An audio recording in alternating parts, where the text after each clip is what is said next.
Assalamualaikum warahmatullahi wabarakatuh.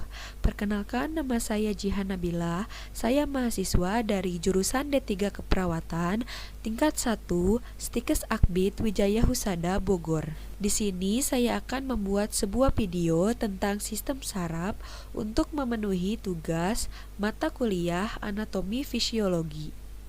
Yang pertama, saya akan membahas tentang pengertian sistem saraf. Sistem saraf adalah sistem organ pada manusia yang terdiri atas rabut saraf yang tersusun atas sel-sel saraf yang saling terhubung. Yang kedua, saya akan menjelaskan tentang fungsi sistem saraf. Fungsi sistem saraf yang pertama, menerima informasi atau rangsangan berupa perubahan yang terjadi di dalam lingkungan sekitar melalui reseptor. Yang kedua, mengatur dan memproses informasi atau rangsangan yang diterima. Yang ketiga, mengatur dan memberi respon terhadap rangsangan dalam bentuk gerak. Yang keempat, mengatur kerja organ tubuh. Yang kelima, mengendalikan aktivitas tubuh baik yang disadari maupun tidak. Selanjutnya, saya akan membahas tentang cara kerja sistem saraf. Sistem saraf bekerja melalui jaringan kompleks neuron yang merupakan fungsi dasar sel-sel dari sistem saraf. Neuron melakukan sinyal atau impuls antara dua komponen dari sistem saraf, yaitu sistem saraf pusat dan sistem saraf tepi. Ada 3 jenis neuron. Yang pertama, ada neuron sensorik, yang kedua ada neuron motorik, dan yang ketiga ada interneuron. Neuron sensorik mengirimkan rangsangan atau impuls yang diterima dari alat indera ke otak dan sumsum tulang belakang. Informasi yang dikirimkan ke otak akan diproses dan dikirimkan kembali ke bagian tubuh yang lain untuk memberitahu bagaimana bereaksi terhadap jenis tertentu dan stimulus. Neuron motorik bertanggung jawab menerima sinyal dari saraf otak dan sumsum tulang belakang dan mengirimkan lagi ke bagian tubuh yang lain. Di sisi lain, interneuron berkepentingan dengan membaca impuls yang diterima dari neuron sensorik dan memutuskan respon yang akan diterima. Selanjutnya, sistem saraf dibagi menjadi 2, yaitu sistem saraf pusat dan sistem saraf tepi.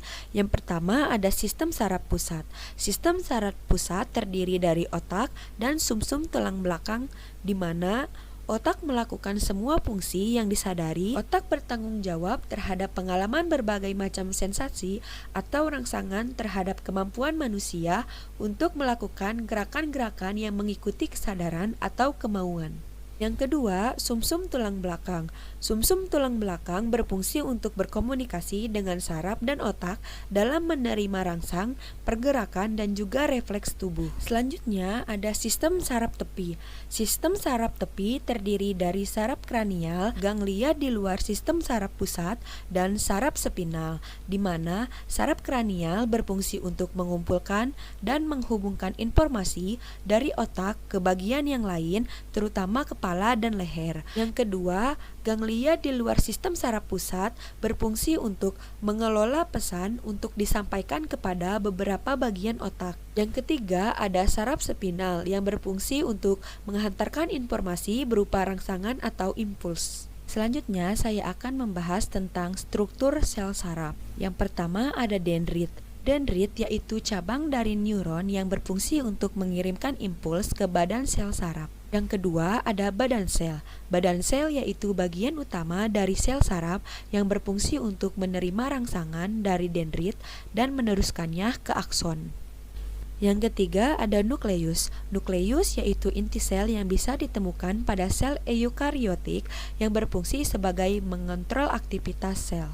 Yang keempat ada akson. Akson yaitu sel yang panjang, tipis, dan membawa impuls elektrikal menjauh dari sel tubuh neuron atau soma yang berfungsi mengirimkan impuls dari badan sel ke jaringan tubuh yang lain. Yang kelima ada selubung mielin. Selubung mielin yaitu lapisan fosfolipid yang membungkus akson secara konsentrik yang berfungsi melindungi akson dan memberi nutrisi. Yang keenam ada sel Schwann. Sel Schwann adalah penunjang sel saraf berupa lemak dan pembungkus akson beberapa kali hingga membentuk selubung mielin yang berfungsi sebagai penghasil mielin. Yang ketujuh ada nodus Ranvier. Nodus Ranvier yaitu bagian atau titik pada akson yang tidak terbungkus selubung mielin yang berfungsi untuk mempercepat impuls saraf. Yang terakhir ada ujung akson atau terminal akson, yaitu tempat bertemunya sel saraf dengan sel saraf lainnya yang berfungsi mengirimkan neurotransmitter dari satu neuron ke neuron lainnya. Sekian video penjelasan dari saya, kurang lebihnya mohon dimaafkan. Wassalamualaikum warahmatullahi wabarakatuh.